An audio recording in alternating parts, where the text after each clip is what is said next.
gland system, from your pineal gland down to your, within the male, the prostate gland, within the woman, the uterus. All right? So you have 7 major endocrine glands. This is all this information he's talking about. I need the historical information decoded. We can't do nothing with undecoded information except it just be a good history class. It has no relevance to me whatsoever if I read about Qatar, you know what I'm saying, or I should say osmosis, getting rid of the Hyksos, you know what I'm saying. It has no relevance to me whatsoever. That happened supposedly 4,000 years ago. You know what I'm saying? In the Americas, America, the land of the serpents. That's where the name America comes from. So it didn't come from Americo Vespucci. All right? It's called also the land of the immortals, or the land of the wise serpents. It's down at the bottom. It says the kingdom of the Nagas, serpents.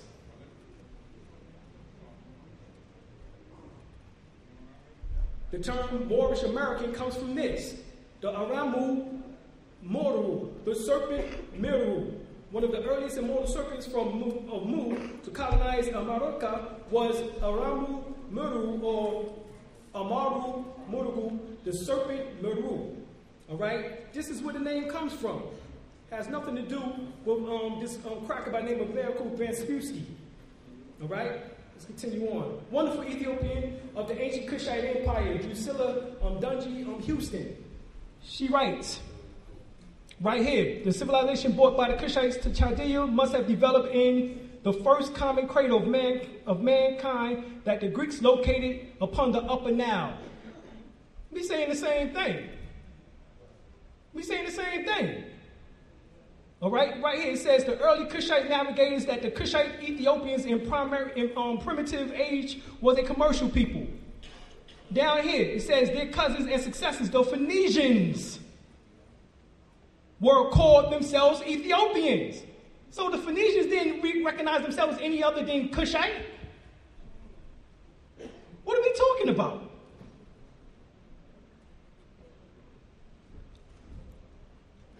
Right here. In the Chaldean inscriptions, the vernacular name of Ethiopia was what? Pronounce it. Meru. Pronounce it. Meru. Meru. I just showed you the science of Meru. Coming from out of India, coming from out of America, as well now you have it in Africa. There's an article that you need to get. It was written by African from out of the University of South Africa. He writes in there that he has basically chronicled the emergence of the people by the name of the Meru people, coming from out of the land of Canaan, coming down into what we call North Egypt, coming down into Ethiopia, coming down into Kenya, Tanzania, coming down into Uganda, down into South Africa, and then also spreading out from Egypt into Mali, and then from Mali into the Americas. He has actually put all this together. We'll get to it.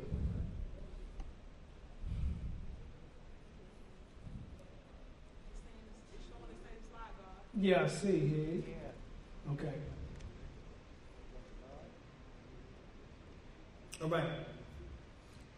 Right here, even the name Hindu is Ethiopian.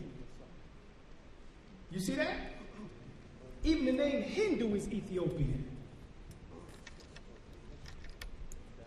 Right here, even the name India means what? Black. And Condor thinks that it was employed only to designate the home of the Asiatic Ethiopians. You're not Asiatic? You keep bringing up the Kabbalah. The Kabbalah is nothing more than the ancient mystery teachings of the Moors, as they was the custodians of the ancient Egyptian mysteries. You don't believe me? Let's continue going. Let's see what Stolen Legacy has to say about George G. James. Right here. What is another name for the Ethiopians?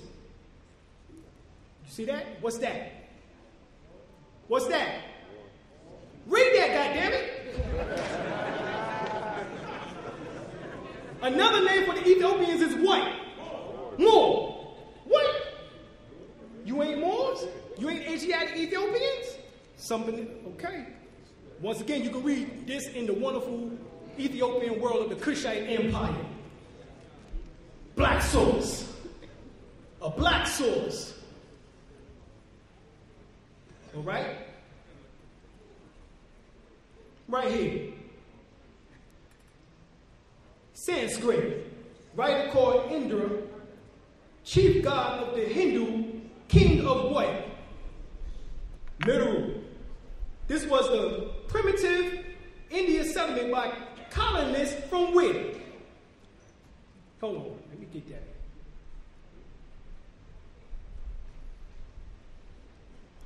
You see that? This was the primitive Indian settlement by the colonists from where? Ethiopia. So there's a difference between the Ethiopians and the Moors? Or they one and the same people? Okay, go back and read. Early writers say that there was very little difference in the color and features of the people of the two countries. Herodotus told you that around 300 BC. That there was Western Ethiopians and Eastern Ethiopians.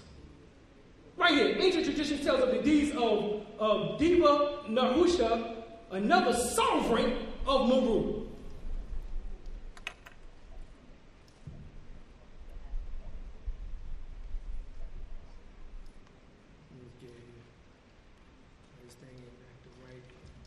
Okay, we brought up the Kabbalah. Well, let's see what the Kabbalah has to say about it, about who and what the word more means. Look at that. The word more means light, illuminary.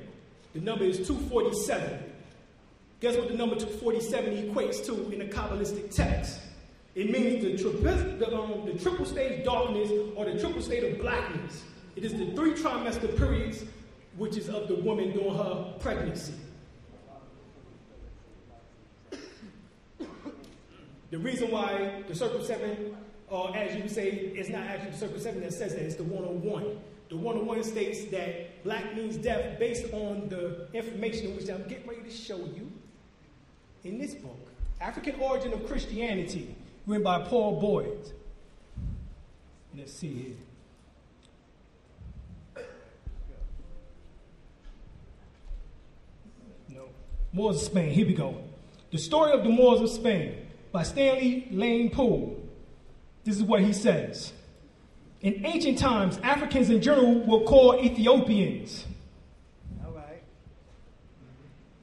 In medieval times, most Africans were called Moors.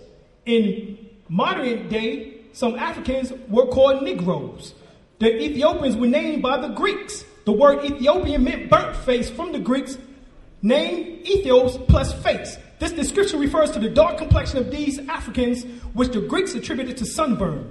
In the literature on Africa, Africans were commonly identified in 2 groups, one progressive, the other backwards. The progressive people were called what? Hamites. What? Cushites. What? Moors, etc. Whereas the backward ones are called Negroes. You take your goddamn pick. You take your pick. Which one you want to be, progressive or backward ass niggas? The word Negro came from the Latin word nigger, meaning black. Ham, Kemite, and Moor was also black, but they had induced into the white race that information. That's basically what that is saying. So this is coming from John G. Jackson, the introduction to Stanley Poole's book called The Moors of Spain.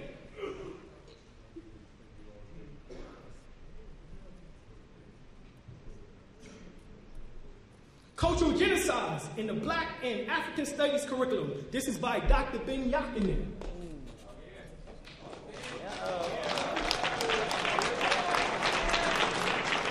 Y'all better give it up better than that.